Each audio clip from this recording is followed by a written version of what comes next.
नाजरीन, आपसे गुफ्तगू करने के लिए मुस्तफ़ा कमाल पाशा हाज़िर खिदमत है। हमारे साथ गुफ्तगू में शरीक हैं आज एक बड़े सहाफ़ी और सहाफ़ियों के नुमाइंदा और उनके लीडर कमरुज़्ज़मान भट्टी साहब हमारे साथ आज शरीक गुफ्तगू हैं। और दूसरे एक जो सियासत को मईशत की नज़र से देखते हैं और वो मुआशी तजिया निगार हैं, आमिर अली हमारे साथ शरीक गुफ्तगू हैं। आपका बहुत शुक्रिया। आमिर साहब, आपसे बात का आगाज़ करते हैं। जिस तब्दीली का हम एक अरसे से गलगला सुनते थे, एक सियासतदान ने, एक लीडर ने तब्दीली का नारा लगा के जो नौजवानों को अपने पीछे लगाया था, वो खुद तो तब्दीली लाते लाते जेल में चले गए, लेकिन वो तब्दीली अब हमें क्या नज़र नहीं आ रही। अवाम सड़कों पर हैं और वो निज़ाम को और तबका इशराफिया को ललकार रहे हैं, अपने मसाइल का ज़िम्मेदार उनको करार दे रहे हैं और सिविल नाफरमानी की इब्तिदा हो चुकी है। बिजली के बिलों को जलाया जा रहा है। क्या कहते हैं आप? जी, बहुत शुक्रिया। और तब्दीली जो है ये ऐसा नहीं है कि पाकिस्तान तब्दील हो जाएगा। क्या तब्दील हो जाएगा? सबसे पहले तब्दीली लानी थी रवैयों में। क्या हमारे रवैये तब्दील हुए हैं? क्या हमने लॉ को ऑब्जर्व करना शुरू कर दिया है? क्या हमने ये कहना शुरू कर दिया है कि कानून से आगे कोई चीज नहीं है? अगर इस चीज को हमने अपना लिया है तो इसका मतलब है पाकिस्तान में वाकई तब्दीली आ रही है। जब हमें स्टोरी सुनाई जाती थी पाकिस्तान की, चूंकि मेरा एक I got some idea about economy कि पाकिस्तान में जो करप्शन है वो 8,000 अरब रुपए की है, इतने बिलियंस की है, इतने बिलियंस की है। उस वक्त भी मैं टीवी पे बैठ के ये कहता था कि जितना बड़ा वॉल्यूम बताया जा रहा है, पाकिस्तान की इकोनॉमी का साइज नहीं है। आप इकोनॉमी के साइज के मुताबिक ही करप्शन कर सकते हैं ना, तो आप ये कैसे कह सकते थे कि पाकिस्तान, आपने सिर्फ पॉलिटिकल तकरीरें कर ली, कंटेनर पे खड़े होके कह दिया ये देखो एक और खबर आ गई, ये देखो एक और खबर आ गई। मैं हर किसी की इज्जत करता हूं, तमाम जितने भी मोअज़्ज़िज़ हैं हमारे सियासी जो लीडर्स हैं, लेकिन प्लीज अपनी अवाम को गुमराह मत करें। अगर अवाम को कुछ देना है, कुछ तब्दीली लेके आनी है तो उनकी अखलाकियात में तब्दीली अच्छा लेके नहीं, देखें, हम अपने आमिर अली साहब, हम बात कर रहे हैं कि अवाम को जगाने की बड़ी कोशिशें हुई पिछले चंद सालों में, और उससे पिछले दौर के अंदर एक अवामी लीडर ने बहुत कोशिश की, लेकिन पब्लिक जागी नहीं। भट्टी साहब, अब आपको पब्लिक जागी हुई नजर नहीं आ रही कि वो पब्लिक सड़कों पर है, बिल जलाए जा रहे हैं, इनकार किया जा रहा है। हमारे मोहतरम सिराजुल हक साहब ने भी ऐलान कर दिया है सर कि हड़ताल की जाएगी। ताजरों ने भी कह दिया है कि पहिया जाम किया जाएगा। और सबसे बड़ी बात यह है कि हुकूमत ने भी कह दिया है, हमारे जो वजीरे इतलात है उन्होंने कहा कि ये हड़तालों से और मुजाहरे करने से बिजली के बिलों में रियायत नहीं मिल सकती। नहीं, तो आप नहीं समझते कि ये मैं let me conclude the last point कि अगर कौम को जगाना था ना तो सबसे पहले मुजीब ने और भट्टो ने जगाया था।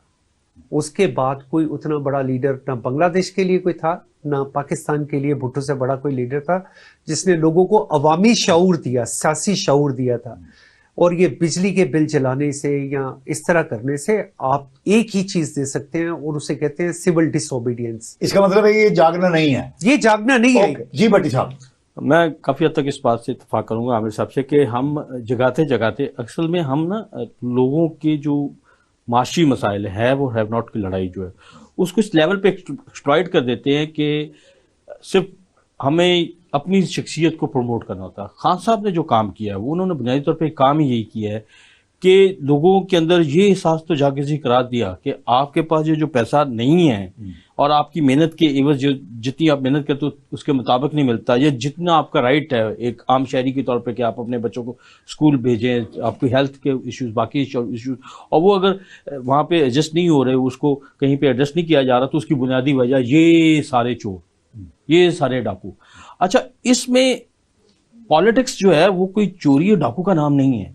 अगर ये इतना ही बुरा काम हो, अमलन तो ऐसा हो गया ना, अमलन अब तो जो चीज इस सब के बावजूद पॉलिटिक्स जो है वो एक नोबल कॉज कंसिडर किया जाता है पूरी दुनिया में, और पाकिस्तान में भी। यानी इमरान खान साहब के अपने लिए अगर वो बातें कर रहे हैं, अपने लिए अगर वो नोबल कॉज है, ये है वो है, अब अमली बात करें। अमली बात ये है कि हमने ये एहसास जागीज़ी तो कर दिया लोगों के अंदर, और उसके बाद अपनी उस रियासत को, यानी उस दरख्त को जिस स्टैंड पे हम बैठे उसी को काटना शुरू कर दिया। ये आपका मतलब है कि आवाम को एहतजाज नहीं करना चाहिए? एहतजाज जरूर करना चाहिए, हाँ। इसमें कोई शक वाली बात और बिल चुप करके दे देने चाहिए? नहीं। हाँ। देखिए, रियासत की जितनी रिस्पॉन्सिबिलिटीज वो पूरी होनी चाहिए, कि अगर रियासत ने किसी से टैक्स लेना तो बिल्कुल ले, मुल्क चलाने के लिए उसे पैसे चाहिए, नहीं, ये फैक्ट बात है। तो अमली बात कर रहा हूँ कि अमली बात ये है, अवाम निकल पड़े। अमली बात ये इस वक्त के अवाम निकले, और खतरनाक बात ये है कि अवाम लीडरशिप के बगैर निकले। नहीं सर, वो सिराजुल हक साहब लीडरशिप दे नहीं रहे। सर देखिए, हम ये बात ठीक है कि सिराजुल हक साहब ने इसकी कॉल दी है, बाकी पॉलिटिकल जमातों ने भी कॉल देनी शुरू कर दी है। पीपल्स पार्टी की भी 31 अगस्त की बाकियों ने भी दी है, लेकिन ये जो कॉल है ये लोग पहले निकले, लीडर्स बाद में निकले, ठीक है। और ये लीडर्स के बगैर लोगों का निकलना जो होता है ये मुल्क के लिए खतरनाक होता है, क्योंकि जब लोग निकलते हैं तो वो उनकी कोई डायरेक्शन नहीं होती, उनको कोई डायरेक्ट करने वाला नहीं होता, उनकी कोई मंजिल, उनके सिर्फ यही होता है कि बस ठीक है, जहां लूट पड़ गई, जहां कुछ हो गया वो कर दिया। तो वो एक जो जलाओ घुराव वाला माहौल है वो किसी भी तरीके से पाकिस्तान के लिए ठीक अच्छा, आमिर साहब बड़ी खूबसूरत बात कही भट्टी साहब ने, लेकिन ये है कि हम देखते हैं कि जिस तबका इशराफिया के खिलाफ अवाम है, वही तबका इशराफिया उनकी क़यादत तो नहीं करेगा ना। मसलन मैं आपको छोटी सी मिसाल देता हूं कि अवाम का मुतालबा है सुप्रीम कोर्ट एक्शन ले, और जो ये तबका इशराफिया को नाजायज मराहत दी गई हैं उनका खात्मा करे। तो ये कितनी अजीब बात है, क्योंकि हमारी कोर्ट्स के जो जजेस हैं वो तो बजाते खुद उसी मुराआत के से फायदा हासिल करने वाले लोग हैं, तो वो कैसे अवाम की दादरसी करेंगे? One of the biggest beneficiaries अगर पाकिस्तान में कहा जाए। जी बिल्कुल, आपने ठीक है। अगर आप मुझे इजाजत देंगे तो मैं एक कहावत आपको सुनाऊंगा। कहावत ही जैसे कन्फ्यूशियस एक बहुत बड़ा स्कॉलर पैदा हुआ फिलॉसफी पे, उसने बहुत सी उसका बहुत बड़ा नाम है। कन्फ्यूशियस से जब पूछा गया कि एक रियासत का काम क्या है अपनी आवाम के लिए, उसने कहा आवाम को रोटी देना, उसने कहा उसके बाद उसने कहा तहफ़्फ़ुज़ देना, उसने कहा उसके बाद उसे अब उससे सबसे आखिर में उसने बोला कि उनको ये एहसास देना कि अवाम और हुकूमत एक पेज पे है। फिर उससे पूछा कि अच्छा इसमें से कोई एक चीज वापस ले लो, उसने कहा रोटी वापस ले लो, तहफ़्फ़ुज़ रहे। फिर कहा एक और चीज वापस ले लो, उसने कहा तहफ़्फ़ुज़ भी वापस ले दो, लॉ एंड ऑर्डर भी वापस ले लो, लेकिन अवाम को यह पता होना चाहिए कि अशराफिया और अवाम एक पेज पे हैं, एक जगह पे हैं और एक ही सिचुएशन को देख रहे हैं। हमें जो पाकिस्तान में सबसे बड़ी प्रॉब्लम यह है कि हमारी अशराफिया किसी भी तरह की हो, हम खाली जजेस की या जनरल्स की बात नहीं कर सकते हैं, पॉलिटिशियन भी हमारे बहुत सारे लोग हैं, बहुत सारे लोग हैं। When they are going to enjoy some benefits which are legally not there right, और हमने उनको ऑथोराइज कर दिया है उस सारे काम के लिए, तो मैं ये समझता हूं कि उस वक्त अवाम और जो है हुक्मरान वो एक पेज पे नहीं है। और यही वो सिचुएशन है जिसकी वजह से अब सारी जमातें कह रही हैं कि जी हम कॉल दे रहे हैं, हम कॉल दे रहे हैं, लेकिन कोई किसी ने कॉल नहीं दी सिवाय सिराजुल हक साहब के, और अमलन सिराजुल हक साहब और जमात इस्लामी आगे निकली है। सर मैं इससे ज्यादा उस बंदे को बहुत ज्यादा अहमियत दूंगा, भले ही वो किसी भी जमात का हो, जो हमें कॉल ना दे, हमें सोल्यूशन दे। क्या हम बैठ के इसके किसी सोल्यूशन की तरफ जा सकते हैं? क्या हमारे पास कोई रास्ता है कि हम अपनी बिजली की प्रोडक्शन लाइन, जो पावर प्रोडक्शन सिस्टम है, इसको बेहतर कर सके? अगर हमारे पास ये सिस्टम मौजूद है तो ठीक है, अदरवाइज अपने थिंक टैंक्स को बिठाएं, उन्हें बताएं कि कौन सा ऐसा एरिया है जहां से आप 2 सेंट 2.5 सेंट में बिजली प्रोड्यूस कर सकते हैं। हम आमिर साहब बात करेंगे। जी भट्टी साहब, तो मैं ये आमिर साहब की बात को आगे बढ़ाऊंगा।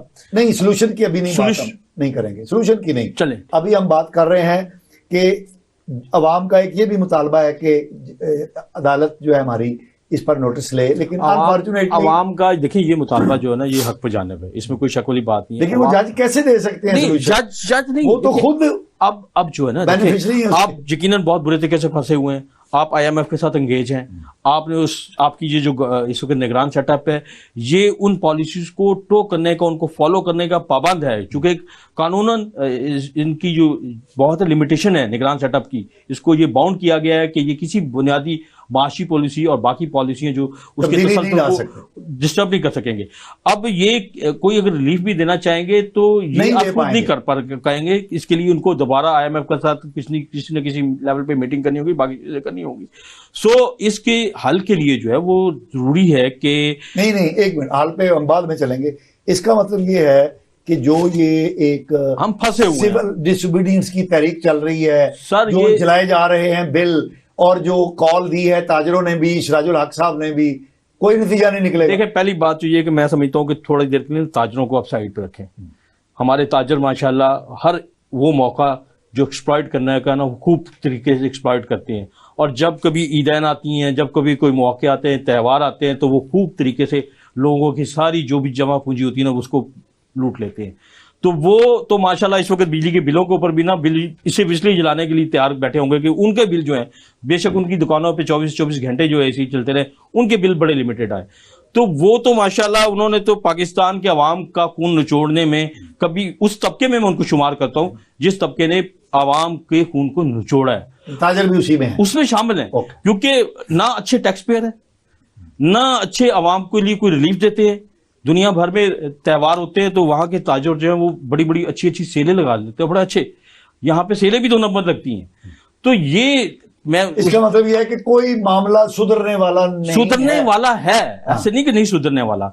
इसके लिए जरूरी है कि हम एक तो अपना पॉलिटिकल सेटअप जो है उसको फोकस रखें, उसकी बहाली की तरफ जाएं। कह रहे हैं ना, नहीं भट्टी साहब, आप बुनियादी तौर पे कह रहे हैं कि बगले को पकड़ने के लिए जरूरी है कि बगले के आंखों में मोम डाली जाए, वो अंधा हो जाएगा, बैठ जाएगा। और भाई बगले के आंखों में मोम कौन डालेगा? बात सिर्फ ये है कि जब तक हम आवाम को जितना रिलीफ दे सकते हैं नहीं देंगे तो फिर लोग सड़कों पे आएंगे। तो फिर और सड़कों पे कि कोई हल नहीं, क्यों नहीं है? लोगों को रिलीफ दिया जा सकता है, ऐसे नहीं दिया जा सकता। कि बात यह है कि मैंने पहले भी 1-2 मरतबा कहा कि हमारा जिन इदारों की जो रिस्पॉन्सिबिलिटी है, मसला तो हमारे पास पैसे की शॉर्टेज क्या है ना, स्टेट के पास पैसा नहीं आ रहा, और पैसे आने का तरीका क्या? स्टेट कहती है कि हमारे पास टैक्सेस आने चाहिए, तमाम स्टेट्स ये कहती हैं। हमारी स्टेट ये कहती है कि टैक्स आना चाहिए, लेकिन टैक्स जो है वो, चूंकि हमारा बड़ा तबका जो है वो टैक्स देने को तैयार नहीं है, वो तो कहता कि जी ठीक है, मुझे टैक्स के ऊपर देंगे तो मैं तो अपना कैपिटल जो है फ्लाई कर दूंगा, तो मैं निकल जाऊंगा। अब स्टेट इस बात से भी डरती है कि कहीं से यहां से सरमाया किसी दूसरे मुल्क में ना चला जाए। सो बड़े तबके को वो पूछने को तैयार नहीं है जिसकी जिम्मेदारी है, और टैक्स उन्होंने थ्रू बिल डाल दिया आम के आदमी के ऊपर, जिसकी जिम्मेदारी नहीं है।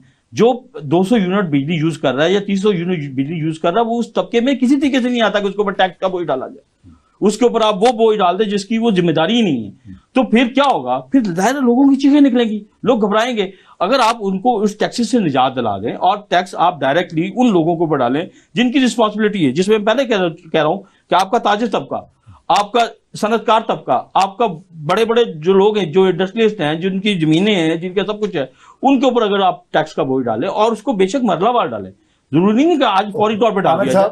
भट्टी साहब ने एकेडमिकली, इल्मी लिहाज से बहुत खूबसूरत बातें कही हैं, और ये सारी बातें हवाई फजाई हैं।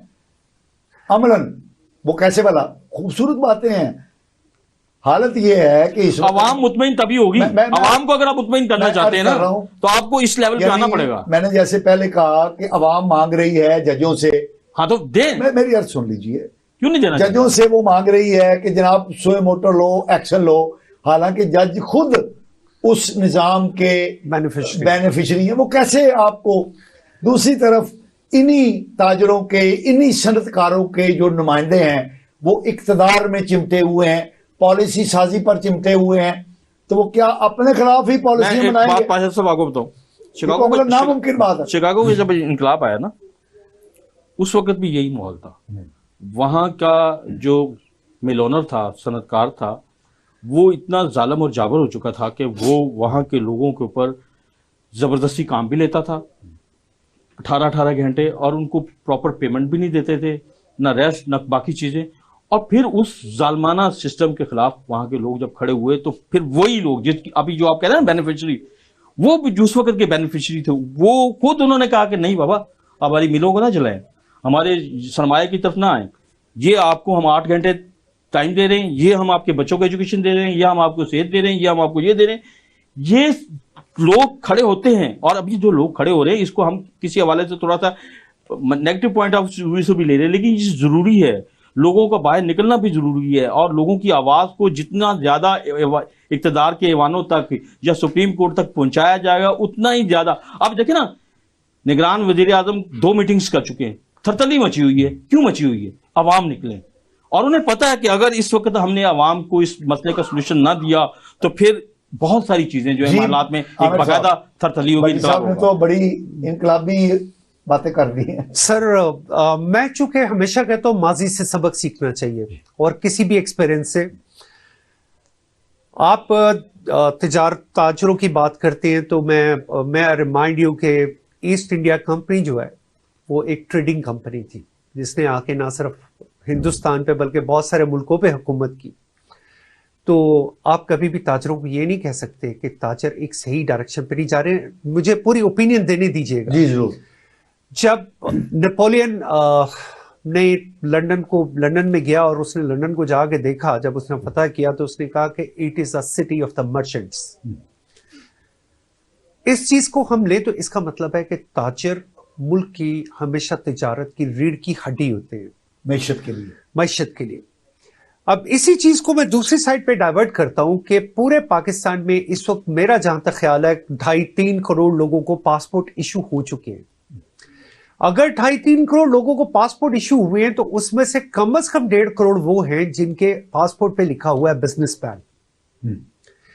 क्या वो तमाम बिजनेसमैन जिन्होंने बिजनेसमैन लिखवाया अपने पासपोर्ट पे, उन्होंने अपनी टैक्स रिटर्न जमा करवाई है?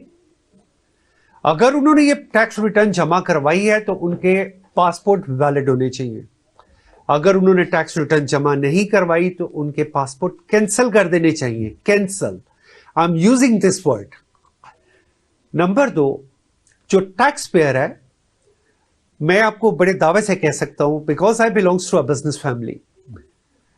Tax payer, direct tax payer, अभी तक पाकिस्तान में 2 मिलियन डायरेक्ट टैक्स पेयर नहीं है। टैक्स डिफरेंट फॉर्म्स में लिया जा रहा है। जब तक किसी भी इकोनॉमी में डायरेक्ट टैक्स पेयर नहीं होता, वो इकोनॉमी कभी तरक्की नहीं कर सकती। मैंने कई फोरम्स पे ये बात की है, आज आपके फोरम पे फिर ये बात करूंगा कि जो डायरेक्ट टैक्स पेयर्स हैं, उनको बजाय इसके कि उनको स्क्वीज करें, आप उन्हें ऑनर देनी शुरू करें, और उन्हें ऑनर इस तरह दी जाए, आप एक लिमिटाइज करें।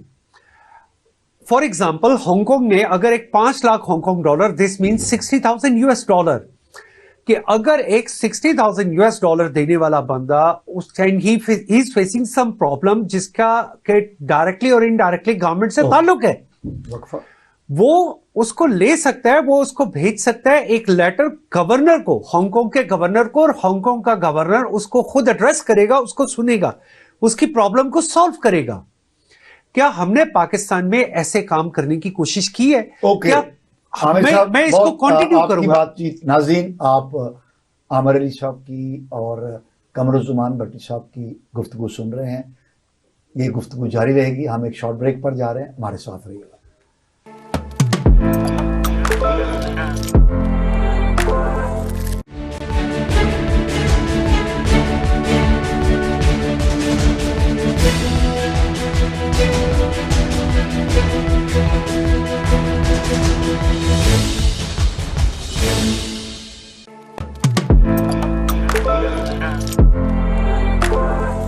नाज़रीन, गुफ्तगू में एक बार फिर आपसे मुखातिब हूं मुस्तफ़ा कमाल पाशा। जी आमिर अली साहब, आप अपनी बात मुकम्मल कीजिए। सर, मेरे लिए तो सबसे जरूरी ये है कि जो टैक्स पेयर है उन्हें आप क्या फैसिलिटेट कर रहे हैं। क्या जैसे बैंक है, बैंक का एक कार्ड है, सिल्वर कार्ड है, गोल्ड कार्ड है, उसके बाद वो प्लैटिनम कार्ड है, फिर ब्लैक कार्ड है, फिर डायमंड कार्ड है, फिर अनलिमिटेड कार्ड है। बैंक आपको कब देता है? जब आपकी ट्रांजैक्शंस बहुत अच्छी अच्छी होती, ठीक है। इसी तरह जो लोग टैक्स पे कर रहे हैं, क्या आपने उन टैक्स पेयर को कोई ऐसे कार्ड्स इशू किए जो उनकी शनाख्त बने, जो उनकी शनाख्त बने, जिसकी शनाख्त की बेस पे आप उनको एक प्रोटोकॉल दें, आप उनको एक इज्जत दें, हर जगह पे इज्जत दें, हॉस्पिटल में भी उनको इज्जत दें, उनको इमिग्रेशन में भी इज्जत दें, उनको अगर वो वीजा अप्लाई करने चाहते हैं तो और वो एक बहुत अच्छा टैक्स पेयर है तो गवर्नमेंट ऑफ पाकिस्तान उसकी रिस्पॉन्सिबिलिटी ले कि he is our best tax payer, आप इसका वीजा हमारी गारंटी पे लगाएं। ओके, ठीक है, जब उसने भी उसी लाइन में खड़े होना है, उसने भी उसी प्रोसीजर को फॉलो करना है। खुदा के लिए अपने टैक्स पेयर को इज्जत दें। ताजिर टैक्स देते हैं, ताजिर और भी टैक्स देना चाहते हैं। ट्रस्ट मी कि मैं ताजरों के एक बहुत बड़े नुमाइंदगी समझता हूं कि मैं किसी न किसी जगह पे उन्हें देखता हूं, चैम्बर में भी, दे ऑल वांट टू पे, लेकिन उस पेमेंट के अगेंस्ट आप उन्हें कम से कम इज्जत दें वापस, आप उन्हें ये बताएं और उनकी प्रॉब्लम्स को एड्रेस करें, उनकी प्रॉब्लम्स को सुने। और वो आज मैं आपको एक और चीज बताता हूं पाशा साहब कि जापान का जो बजट है वो जापान गवर्नमेंट नहीं बनाती, वो जापान की 18 सबसे बड़ी कंपनी है, Toyota, Mitsubishi, Daiichi, Hitachi, Toshiba, NEC, ये सब मिलके जापान का बजट बना के जापान गवर्नमेंट को देती है और वो जापान गवर्नमेंट उस बजट को इंप्लीमेंट करती है। आप कभी ये नहीं कह सकते कि बड़ी कंपनी है, जब तक किसी मुल्क में बड़ी कंपनी है। अगर आप कोरिया को देखें, उसमें से सैमसंग को निकाल दे, उसमें से हुंडई को निकाल दे, डेवो को निकाल दे, तीन चार और कंपनी है, एलजी को निकाल दे, तो आप समझते हैं कि कोरिया के पास क्या रह जाता है। लेकिन इस वक्त सूरत हाल ये है कि एक बंदे को कैंसर है, वो कैंसर की तकलीफ से निढाल है, तो हम अगर डॉक्टर के तौर, अगर उसको डॉक्टर ये कहे कि इसका माहौल ठीक करो, इसका ग्रीनरी होनी चाहिए, कमरा ऐसा होना चाहिए, भाई सबसे पहले उसको एक इंजेक्शन की जरूरत है जो उसके दर्द को ठीक करे। भट्टी साहब, इस वक्त रियासत जो है वो हमें नाकाम नजर आ रही है मुकम्मल तौर पे।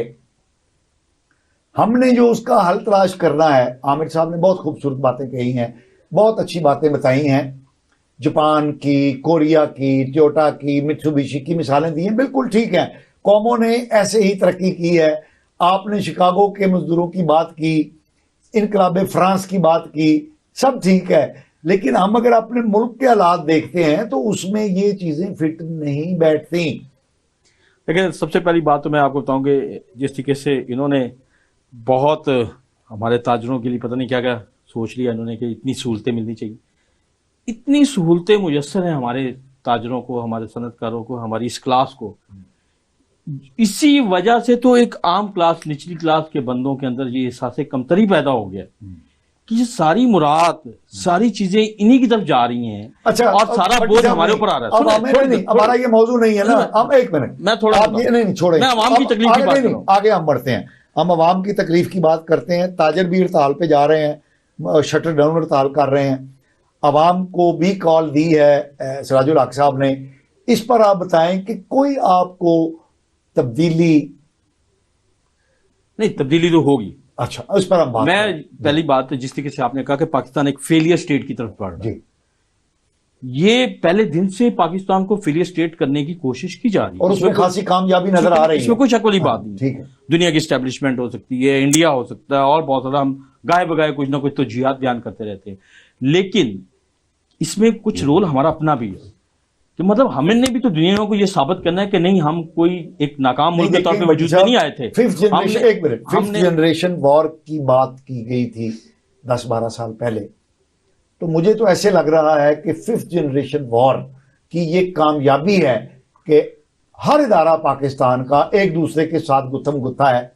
प्रेसिडेंसी जो है वो चीफ इलेक्शन कमीशन के ऑफिस के साथ गुत्थम गुत्था है, चीफ इलेक्शन कमीशन जो है वो अदालत आलिया के साथ गुत्थम गुत्था है, अदालत आलिया सियासतदानों के साथ गुत्थम गुत्था है, पार्लियामान जो है वो अपने कूक की जंग लड़ रही है, अदालत उस पे कदम आपने बिल्कुल सही मंजर तो ये जो फिफ्थ जनरेशन वॉर की ये आपने बिल्कुल ठीक पॉइंट आउट किया सारी चीजें कि हमारे यहाँ अगर पार्लियामेंट सिस्टम चलना चाहता है, उसको चलाया जा सकता है, आवाम उसका साथ देती है, वोट देती, सारा कुछ देती है, तो हमारी आला अध्यक्ष जो है उसमें मतलब हमने देखा पिछले कई सालों में पीपल्स पार्टी की हुकूमत, मेरा ख्याल पूरे 5 साल जो वो कोर्ट में सारे इश्यूज को देखती रही। देखिए 9 तारीख को ये 9 अगस्त को ये हुकूमत खत्म होती है, 11 को महफूज फैसला सुप्रीम कोर्ट निकाल के दे देती है। अब इसका देखिए सोल्यूशन क्या है। बात यह है कि हमने दुनिया की थ्योरी को या चीजों को मान लेना है कि मनोमान के लिए हम एक नाकाम रियासत है, हम भूल जाए या ना माने, हम नजर आ रहे हैं। हमें सबसे पहले ये देखें, ये जो हमें हिस्ट्री पढ़ानी शुरू कर देते हैं कि 1947 में क्या हुआ था, उससे पहले क्या हुआ था, उसको थोड़ी देर के लिए साइड पे रखते हैं। अब पाकिस्तान बन गया, 47 के बाद बन गया। जमात इस्लामी का भी एक कंसेप्ट है, उस वक्त पहले वो उनका ओपिनियन था कि अभी की बात करते ठीक है ना। उसके बाद उन्होंने कहा कि नहीं, मौलाना मौदूदी साहब का ये चांस आया कि नहीं, अब एक पाकिस्तान एक कंट्री है, हमने इसको बनाना है, इसको आगे लेके चलना है।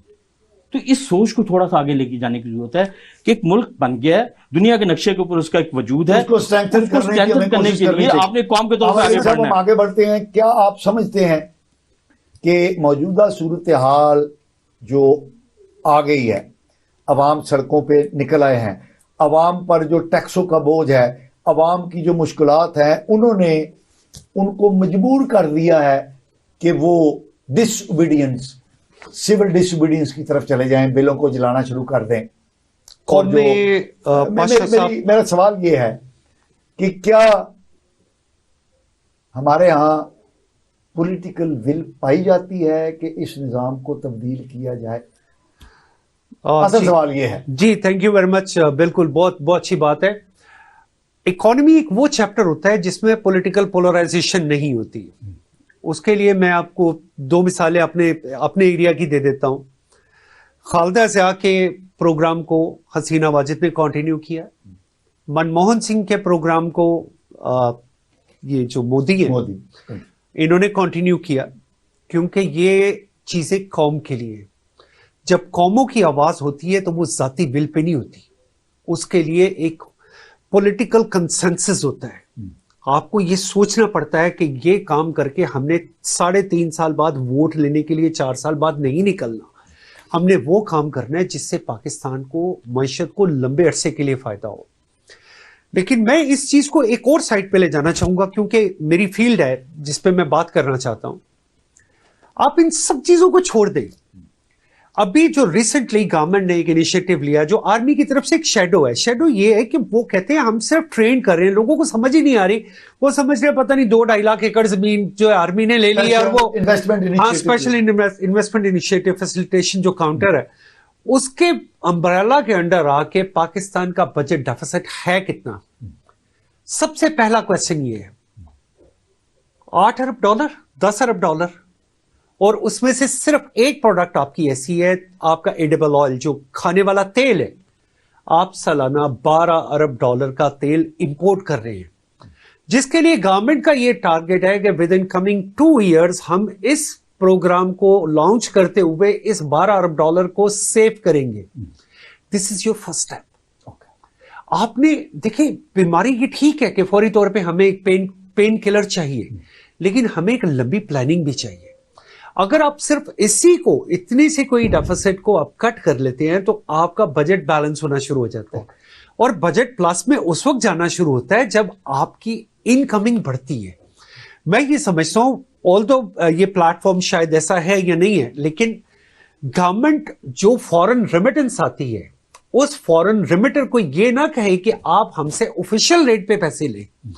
फॉर एग्जाम्पल, अगर आज मार्केट का रेट 320 रुपए है और ऑफिशियल रेट 305 रुपए है, आप लोगों को यह कहें कि मार्केट का रेट 320 रुपए है, अगर तुम पैसे भेजते हो हम तुम्हें 320 रुपए 50 पैसे 321 रुपए रेट देंगे, तो वो लोग जो हवाला हुंडी से पैसे भेजते हैं वो लोग कन्वर्ट हो जाएंगे, वो लोग आ जाएंगे ऑफिशियल चैनल की तरफ। इसके लिए कोई बहुत बड़ी रॉकेट साइंस की जरूरत नहीं होती। ऑल्दो समहाउ एक इनिशिएटिव लेने की कोशिश की है सागडार साहब ने कि आप पाकिस्तान में डायरेक्ट इन्वेस्टमेंट करें, और डायरेक्ट इन्वेस्टमेंट पे हम आपको ये इनिशिएटिव देंगे। उस पे FATF का एक थोड़ा सा फॉर्मूला आ गया, एक फड्डा आ गया। एनीवे, उसको भी कैटर किया जा सकता था। जब फैसले होते हैं पाशा साहब, तो वो ब्रेव फैसले होते हैं। जब तक आप ब्रेव फैसले नहीं करेंगे, आप कभी भी आगे नहीं बढ़ सकते। भट्टी साहब, आमिर साहब ने बहुत हौसला अफजा बात की है, और फिगर एंड फैक्ट्स के साथ बात की है, तो नहीं। इसका मतलब ये है कि तब्दीली जो है वो लाई जा सकती है।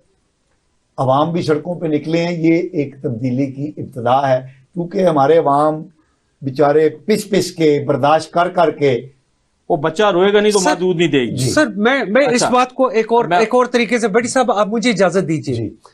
बड़ी साहब ने कहा जी मराठ याफ्ता तबका है, ताजर है, सनतकार है, ओके नहीं मैं उसके ऊपर तो जितनी मर्जी बहस कर ले मैं कर सकता हूँ, लेकिन मैं जो चीज इस वक्त करना चाह रहा हूँ कि जापान में जापानीज लेबर यूनियंस ने कहा कि आप हमारी तनख्वाहें बढ़ाएं। अब उसके लिए उन्होंने कहा जी कि हम तनख्वाहें कैसे बढ़ाएंगे। उन्होंने क्या किया कि उसका एक हल ढूंढा। उन्होंने हड़ताल नहीं की, किसी जगह पे वो स्ट्राइक में नहीं गए। उन्होंने इतनी मेहनत से काम किया, कि आमदनी बढ़ गई, उन इतना डिग्निटी से काम किया कि आमदनी बढ़ गई। सोचने की जरूरत है, हमें बहैसियत कौम सोचने की जरूरत है। मेरे नजदीक मैं तो एक बात कहता हूं कि दिन 24 घंटे का नहीं है, दिन 16 घंटे का नहीं है, 8 घंटे का नहीं है। पाकिस्तान की कौम के लिए 365 दिन वर्किंग आवर्स है। हमें काम करने की जरूरत है। हमारे मजदूर, मैं माजरत के साथ कहता हूं, मैंने चाइनीज अच्छा जो हमारे investors साथ- को- सर- हमारे पास सर, टाइम ये- थोड़ा है। भट्टी साहब कंक्लूड कीजिए। उन्होंने बात कही है कि मैं तब्दीली का अमल शुरू हो देखिए, चुका है, पहली बात और ये- पॉजिटिव रिजल्ट्स मैं लाने थोड़ा सा- की इब्तिदा हो चुकी है। मैं ये समझता हूँ कि जरा नमोतजमटी बड़ी तरखेज है। पाकिस्तान की इकोनॉमी इतनी बुरी नहीं है जितनी पेंट की जा रही है, जितनी दिखाई जा रही है।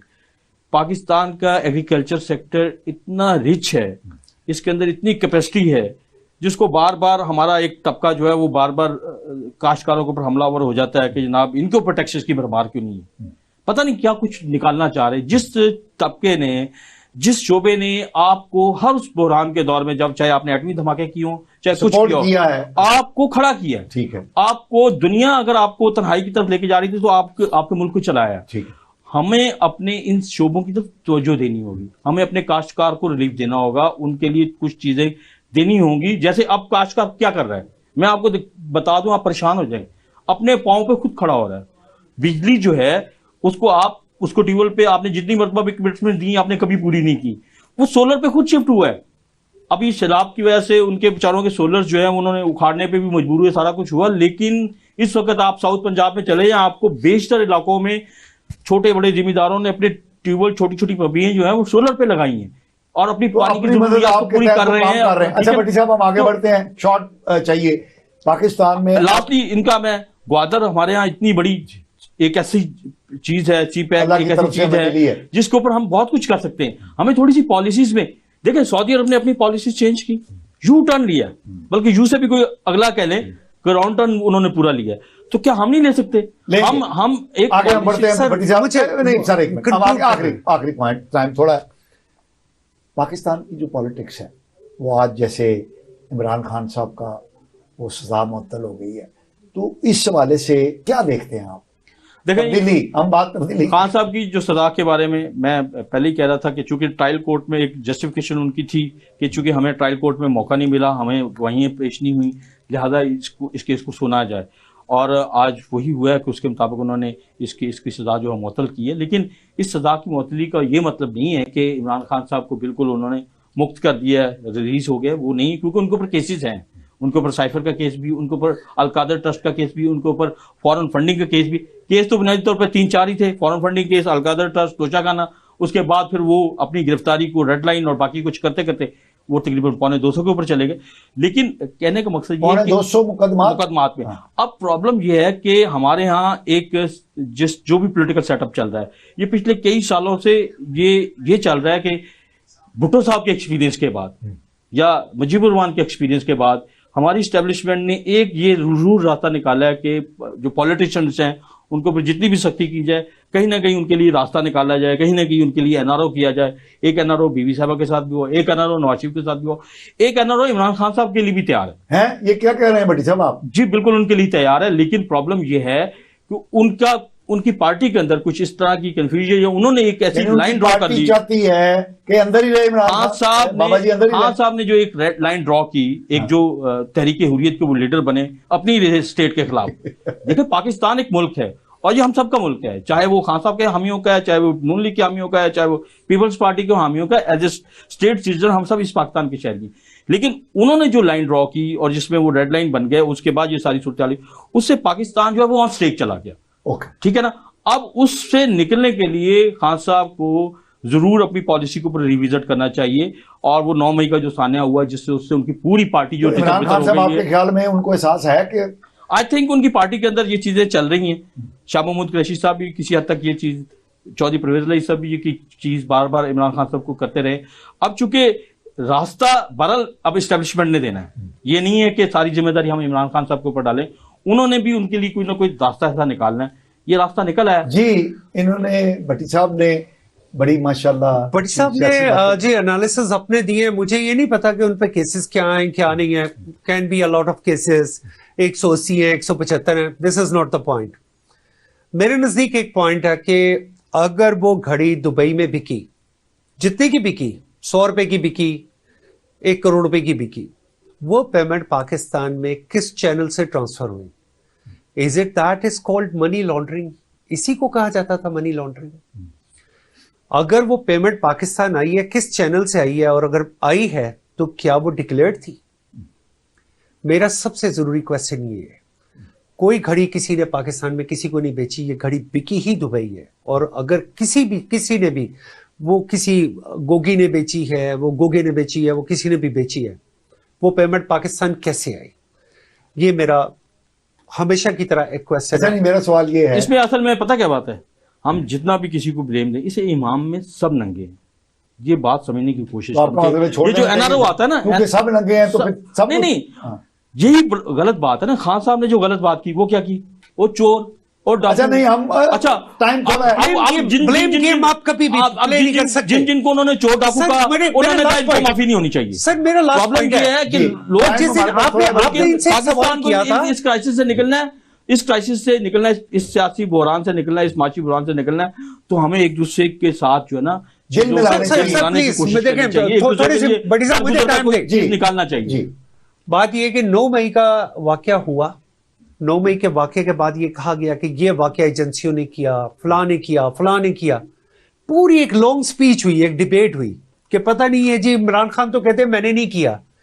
जिस दिन उन्होंने सुबह गिरफ्तार होना था, उस दिन रात को उन्होंने फिर एक सोशल मीडिया पे स्पीच की, और स्पीच करके वो फिर कह रहे हैं कि मैं सुबह गिरफ्तार हो जाऊंगा, आप सब लोगों से अपील करता हूं कि आप लोग बाहर निकल आए। यानी इसका मतलब है कि आप 9 मई वाले वाकये को डेफर कर रहे हैं, उसको ओन कर रहे हैं। आप तो फिर कह रहे हैं कि फिर वैसा ही वाकया दोबारा होना चाहिए। तो मुझे नहीं समझ आती कि उस इतने ज़हीन आदमी, हमारे वजीर आजम रहे हैं, एक्स प्राइम मिनिस्टर हैं, उनके जहन में ये जो बात आती है कि एक साइड पर वो कह रहे हैं कि 9 मई को डिसोन करना है, और साथ ही गिरफ्तारी के दिन वो कहते हैं कि जी आप मैं पूरी कौम से अपील करता हूं, सो अब मुझे गिरफ्तार किया कर जाएगा, लिहाजा आप सब लोग घरों से बाहर निकले। ये जो कंट्राडिक्शन है, आमिर साहब, यही तो वो बात है जिसकी वो सजा भुगत रहे हैं। गलत किया उन्होंने। आपने हमारे मेहमानों की गुफ्तगू सुनी। आज से 1 दहाई पहले हमारे सलारे आला ने पाकिस्तानी कौम को इन्फॉर्म किया था कि पाकिस्तान के खिलाफ 5th जनरेशन वॉर जो है वो लॉन्च कर दी गई है। हमने पहली बार ये नाम सुना और हमने उसको स्टडी किया, पता ये चला कि 5th जनरेशन वॉर ऐसी है जिसमें जो सिपाही हैं, जो लड़ने वाले होते हैं, वो उसी मुल्क के बाशिंदे होते हैं, और ये जंग जो है ये हवा में, फ़ज़ा में, खला में लड़ी जाती है, नेट के ज़रिए लड़ी जाती है। और ये नेट के जो टूल्स हैं, ये सोशल मीडिया है, ये डिजिटल मीडिया है, इसके ज़रिए लड़ी जाती है। तो हमने पाकिस्तान में इस मीडिया के ज़रिए अपने बयानिए को मुतारिफ कराने का जो मुजाहरा देखा, वो अबू जी की पार्टी थी। अबू जी ने इस ज़रिए को इस्तेमाल करके नौजवानों को प्रोपेगेंडे के ज़रिए गुमराह किया, और उसके बाद 9 मई का वाक़या हुआ। और आज हम देखते हैं कि वही 5th जनरेशन वॉर है जिसके नतीजे के अंदर पाकिस्तान में हर तबका, हर इदारा एक दूसरे के साथ दस्तों गिरेबान है। क्या ये 5th जनरेशन वॉर की पाकिस्तान के खिलाफ कामयाबी नहीं है कि आज पाकिस्तान में हर इदारा, पाकिस्तान का हर तबका एक दूसरे के साथ बाहम दस्तों गिरेबान है और पाकिस्तान सियासी एतबार से, मुआशी एतबार से और मुआशरती एतबार से दिगरगूं सूरत हाल का शिकार है। फैसला आप खुद कर लीजिएगा। अपने मेज़बान मुस्तफ़ा कमाल पाशा को इजाज़त दीजिए।